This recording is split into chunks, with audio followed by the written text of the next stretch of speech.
So I got this text from my dad 2 days before Christmas that literally made me throw my phone across the room. Not even kidding. It said, "Don't come for Christmas this year. We're done pretending you're part of this family. As far as we're concerned, you're dead to us." Like, DBWF? Who says that to their kid right before Christmas? I know things have been tense with my family since my ex and I split up last year, but this was a whole new level.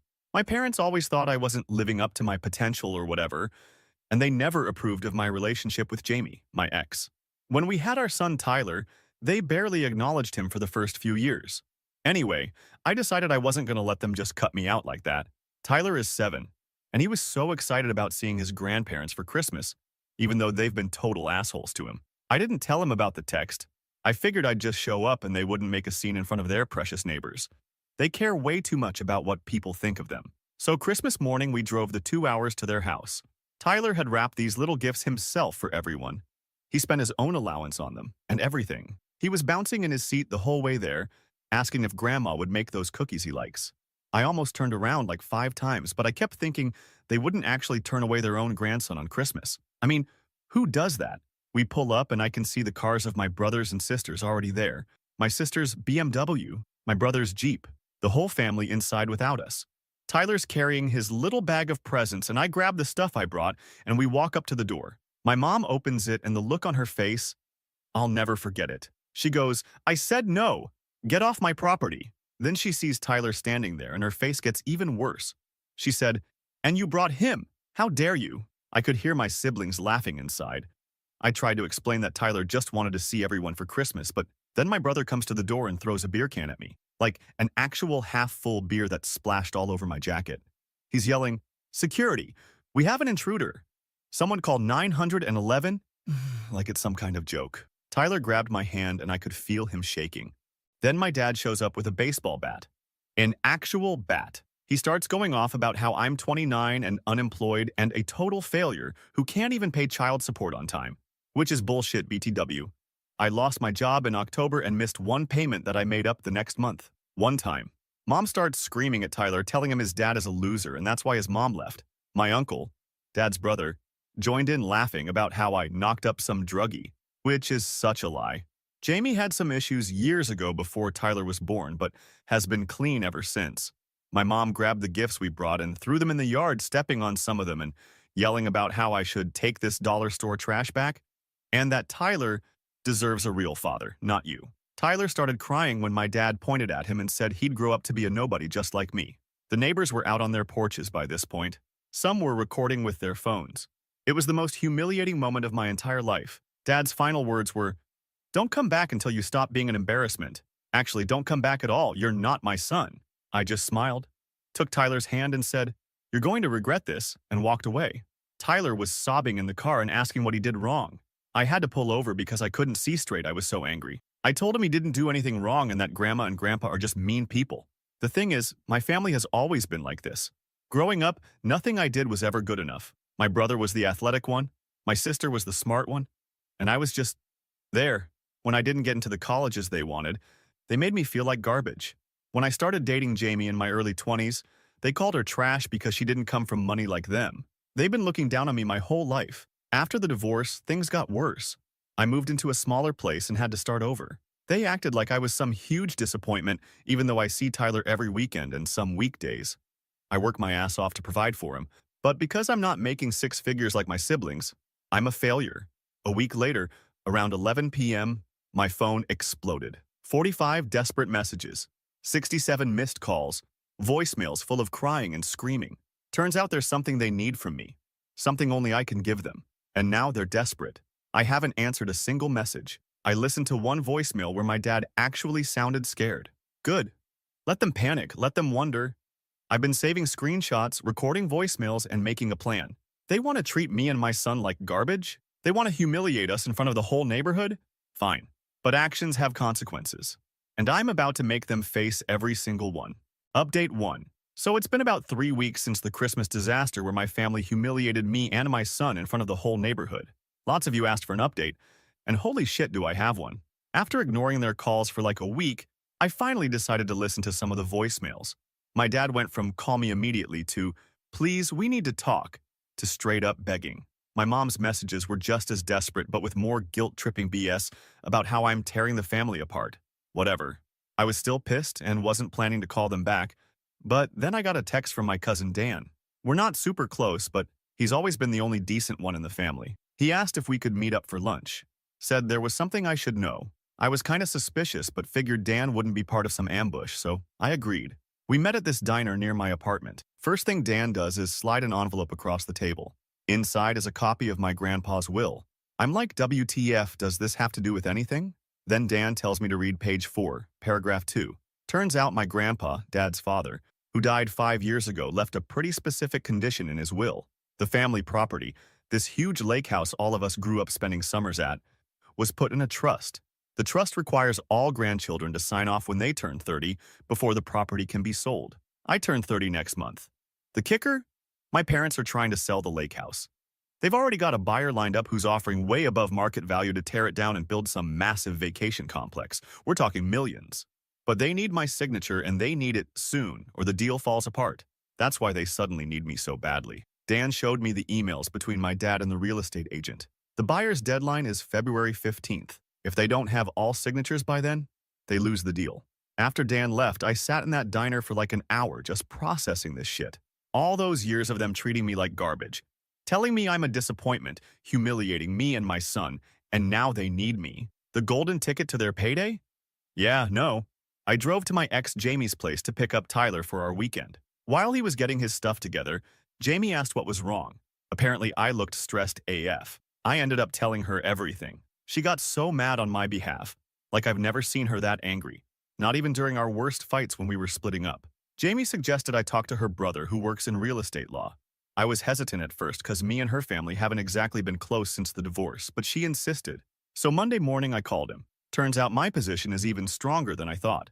Not only do I have the right to refuse the sale, but the trust has provisions about all beneficiaries having access to the property. My parents have been changing the locks and security codes to keep me out for years, which is actually against the terms of the trust. Armed with this info, I finally called my dad back.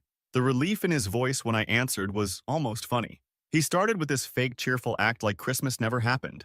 I let him talk for like 30 seconds before cutting him off. I told him I knew about the lake house sale. There was this long pause, and then his whole tone changed. He tried to explain how this was a family decision and how the money would benefit everyone, and some crap about setting up college funds for the grandkids.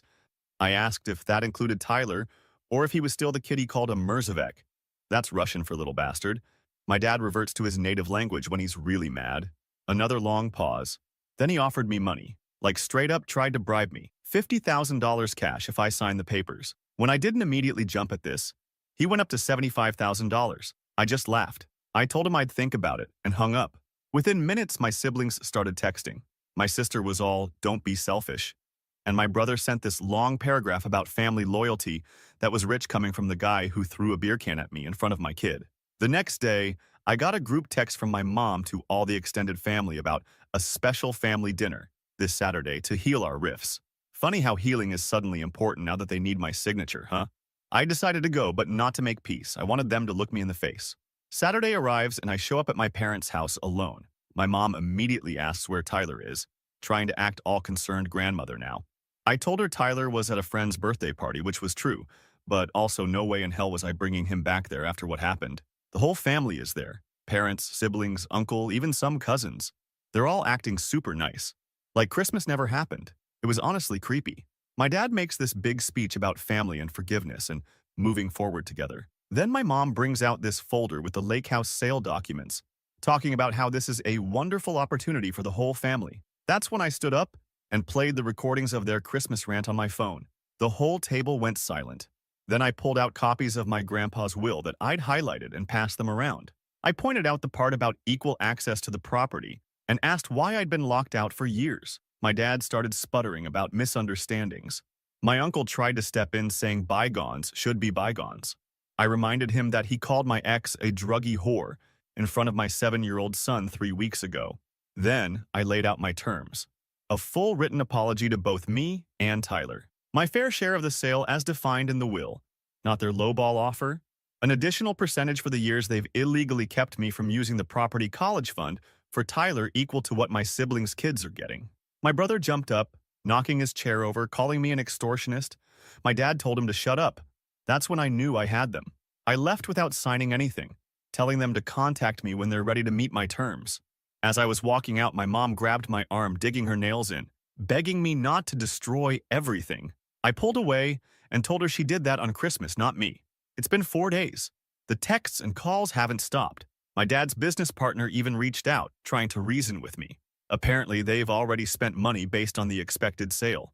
My sister's husband cornered me in the parking lot at the grocery store yesterday, saying I need to be reasonable. I blocked most of them, but kept the voicemails coming from my parents. Each one is more desperate than the last. Yesterday, my dad admitted they're in financial trouble and need this sale to go through. Turns out their perfect lives aren't so perfect after all. And now they need the family disappointment to bail them out. The deadline is getting closer. They're panicking. And honestly, it feels pretty damn good. I've got more plans in motion. This is just the beginning. Update 2. Hey guys, so things have escalated a lot since my last update about the lake house situation. Thanks for all the comments and support. It's honestly been helpful knowing I'm not crazy for standing my ground here. So after that family dinner where I laid out my terms, my parents kept blowing up my phone with increasingly desperate messages. I was ignoring most of them but keeping the voicemails as evidence. Then I got this weird text from my sister at like 2 a.m. Matt, please just sign the papers. Dad's not sleeping. Mom's on anxiety meds. You don't understand what's at stake. That got me curious. What exactly was at stake beyond just missing out on one property sale? I decided to do some digging. Remember my cousin Dan who first showed me the will? I asked if he knew anything more about my parents' finances. He was hesitant at first, but eventually told me that my dad's business hasn't been doing great for a couple years. Apparently, he took out some big loans during COVID that he's struggling to pay back. But that didn't explain the full panic mode they were in. There had to be more. So I reached out to my grandma, Mom's mom, who's always been pretty straight with me. We met for coffee and she dropped a bombshell. My parents remortgaged their house twice in the last 3 years. They've also been borrowing money from various family members, including her, with the promise that a big deal is coming through soon. That big deal is obviously the lake house sale. But here's where it gets really interesting. While talking to Grandma, she mentioned something about Tyler's college fund that my parents supposedly set up when he was born. This was news to me. I never saw a dime of any college fund. I asked Jamie if she knew anything about this. She didn't, but she was just as confused as I was. So I called my parents' financial advisor. I still had his number from when I was in college, and they made me meet with him about student loans. I didn't expect him to tell me much, but I guess he assumed I already knew because he mentioned the trust account for Tyler without hesitation. When I played dumb and asked for details, he explained that my grandpa had set up education trusts for all his great-grandchildren before he died. Tyler's trust has over $40,000 in it. Money I never knew existed. Money that was supposed to be for my son. I hung up and immediately called Jamie's brother, the real estate lawyer, again. He confirmed that as Tyler's parent, I should have been informed about any trust in his name. The fact that my parents hid this from me for 7 years is actually illegal. I was so angry I could barely think straight. They've been holding my son's money while simultaneously calling me a deadbeat dad who can't provide for him. While I've been working 2 jobs to make ends meet, while I missed that one child support payment after losing my job and they never let me forget it, I decided it was time to hit back harder. First, I had Jamie's brother draft a formal letter demanding immediate information about Tyler's trust account and threatening legal action if they didn't comply within 48 hours. Then I drove to my parents' country club, the one place they care about their reputation more than anywhere else. It was Sunday brunch time when all their stuck-up friends would be there. I walked right up to their regular table where they were sitting with 2 other couples. My dad's face when he saw me. LOL. He immediately stood up like he was going to escort me out before I could make a scene. I just smiled and placed 2 documents on the table. The first was a printout of the text my dad sent, telling me not to come for Christmas because I was dead to them. The second was a formal legal letter about Tyler's hidden trust fund. I didn't yell or anything. I just said loud enough for the table to hear that I was still waiting for their response to my terms regarding the lake house sale, and that we now needed to discuss the money they've been hiding from my son. One of the women at the table gasped. My mom looked like she was going to pass out. My dad grabbed my arm and tried to pull me away from the table. I yanked my arm back and told him not to touch me. He hissed that we needed to talk in private. I said we had nothing to discuss until they came clean about everything. The lake house, Tyler's trust fund, and any other financial secrets they were keeping. The club manager came over, obviously trying to figure out if he needed to kick me out. My dad quickly said everything was fine, just a family matter. The look of panic on his face was priceless. He was more worried about looking bad in front of his country club buddies than actually resolving things. I left after that, but the damage was done. My phone blew up again with texts from my parents and siblings.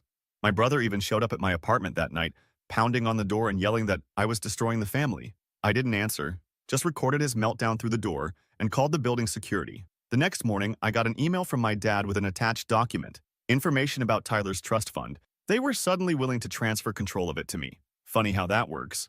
But there was no mention of my other demands about the lake house. They were trying to handle these issues separately, probably hoping that giving in on the trust fund would make me back down on the bigger payday. Nice try.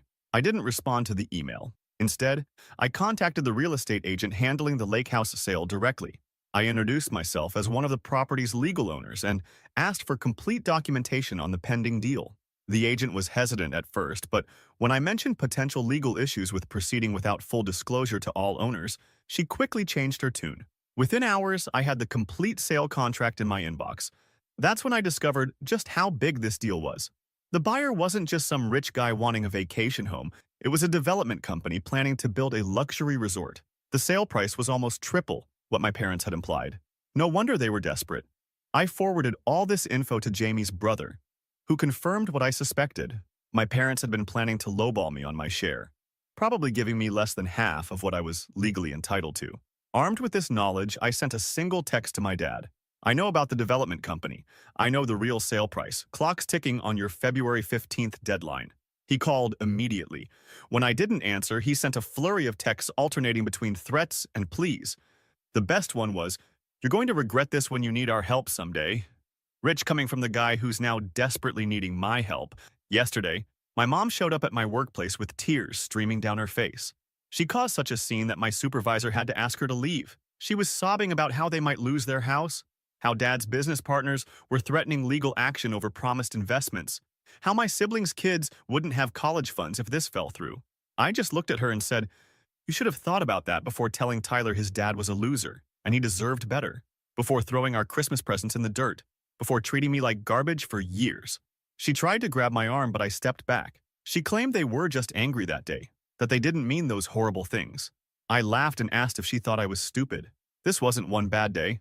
This was years of them looking down on me, criticizing every choice I made, treating my son like he was less than their other grandkids.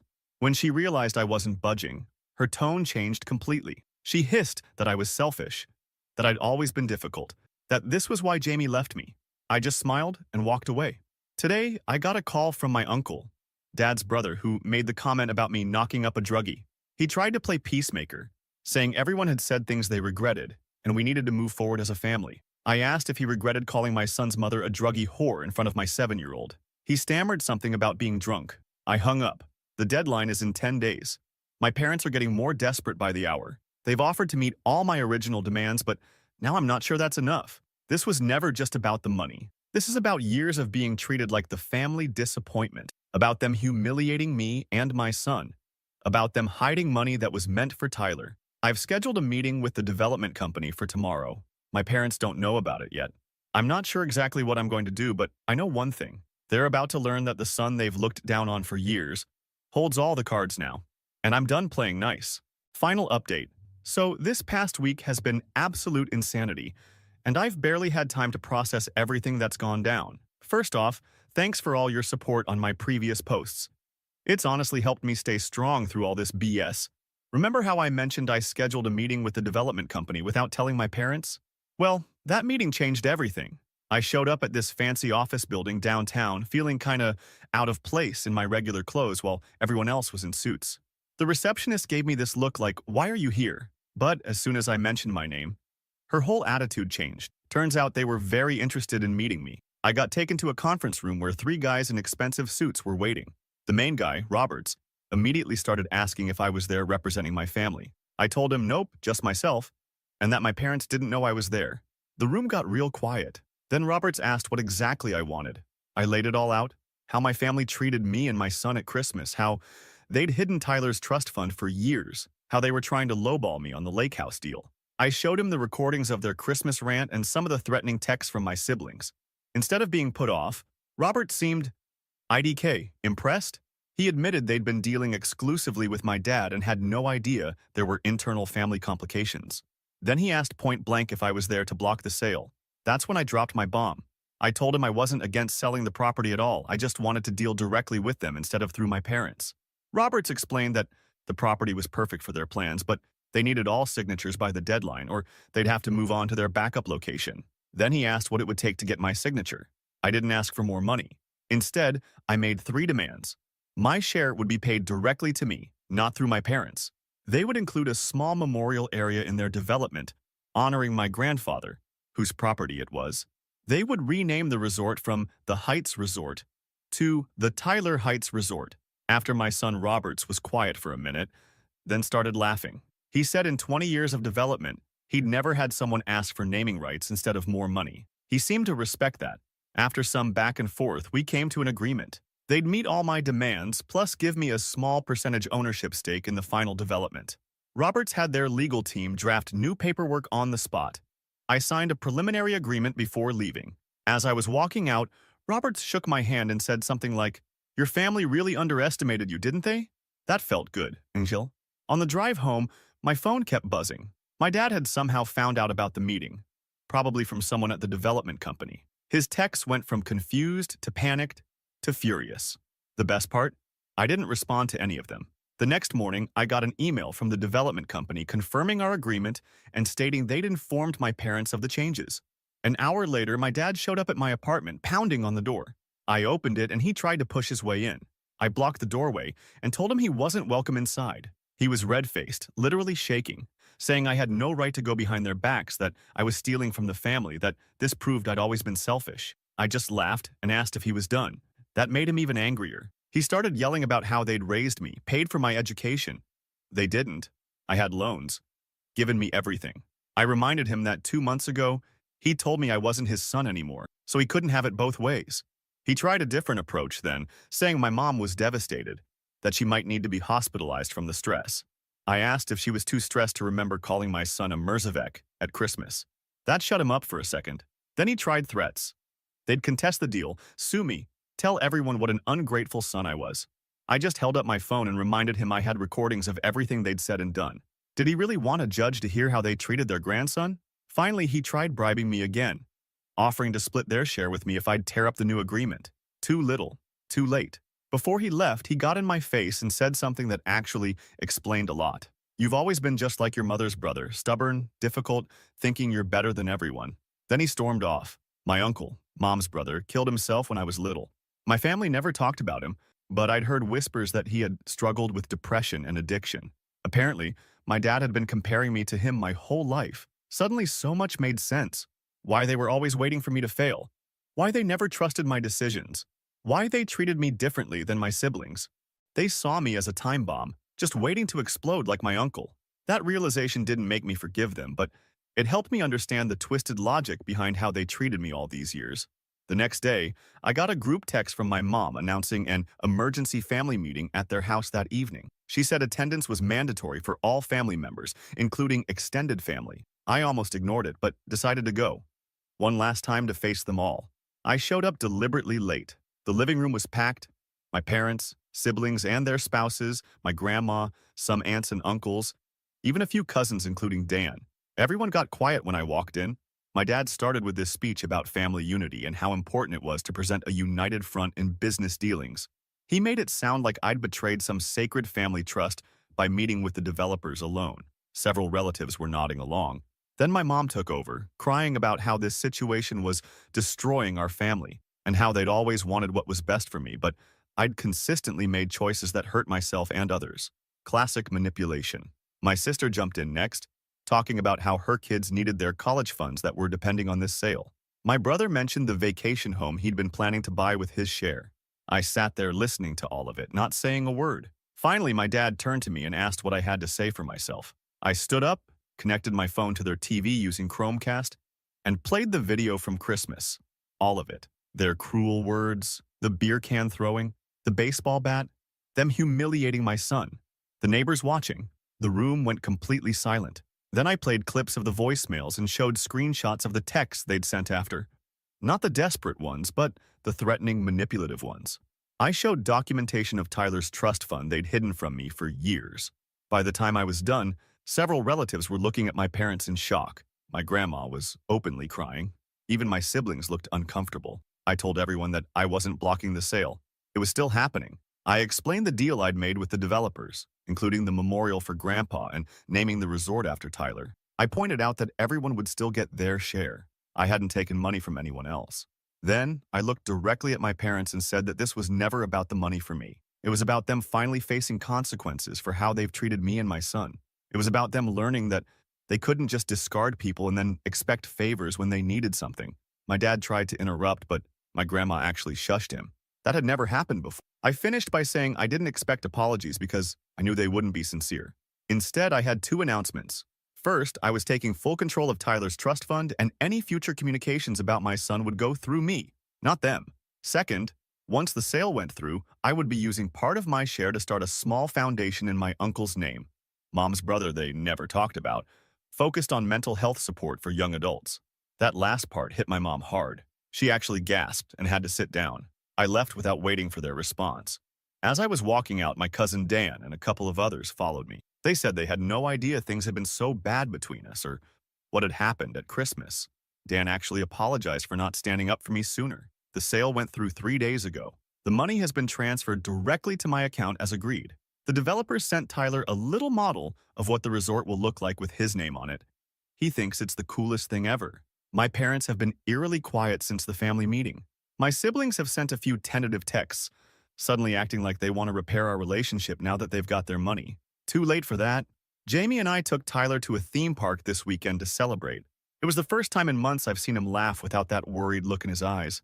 That night, he asked if we could visit Grandma and Grandpa soon. I had to explain that probably wouldn't happen for a very long time, if ever. He thought about it for a minute, then said, "That's okay.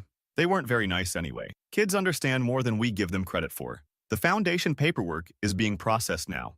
I've already had several relatives from my mom's side reach out, wanting to contribute or get involved. Turns out lots of people remembered my uncle, but no one ever talked about him because my parents basically erased him from family history. As for my parents, I heard through Dan that they're selling their house, the one they remortgaged twice.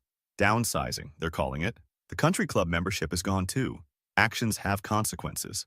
I don't know if I'll ever speak to them again. Part of me is still angry, but mostly I just feel free from seeking their approval, free from being the family disappointment. The resort will break ground next month. Tyler and I will be there for the ceremony. My parents won't be invited. Sometimes the best revenge isn't some elaborate scheme. Sometimes it's just finally standing up for yourself, taking control, and watching as others face the consequences of their own actions. That Christmas text telling me I was dead to them, best gift they ever gave me. It finally showed me exactly who they were and gave me the push I needed to stop letting them define who I am.